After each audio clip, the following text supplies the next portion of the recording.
మాట వజ్రాయుధం. జిహ్వాగ్రే వర్తతే లక్ష్మి, జిహ్వాగ్రే మిత్రబాంధవా, జిహ్వాగ్రే బంధనం ప్రాప్తి, జిహ్వాగ్రే మరణం ధ్రువం అంటుంది నీతిశాస్త్రం. నోటి వంట వచ్చినటువంటి మాటల వలన ఎందరో బంధువులు, ఎందరో స్నేహితులు ఏర్పడతారు. మాటల చేత కార్యములు నెరవేరుతాయి. సర్దార్ వల్లభాయ్ పటేల్ గారు భారతదేశానికి హోంమంత్రిగా ఉండగా చేసినటువంటి ఒకే ఒక్క ప్రసంగానికి 300 పైచిలకు స్వదేశీ సంస్థానములు తమంత తాముగా భారతదేశంలో విలీనమైపోయాయి. ఒక్క ప్రసంగానికి. మహానుభావుల యొక్క మాట తీరు అలా ఉంటుంది. మాట అగ్నిహోత్రం. అవతలవాడిలో సంస్కారాన్ని పెంచుతుంది, అవతలవాడిని బాగుపడేటట్టు చేస్తుంది. మాట అగ్నిహోత్రం. పరమశాంతిగా ఉన్న వాళ్ళని అగ్నిగుండంలోకి తోసేస్తుంది.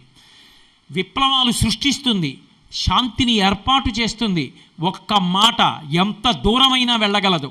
అటువంటి మాటని ఎంత జాగ్రత్తగా వాడుకోవాలో, మాట చేత గౌరవం ఎలా పొందాలో, మాట చేత అవతల వాళ్ళని ఎలా సంతోషపెట్టాలో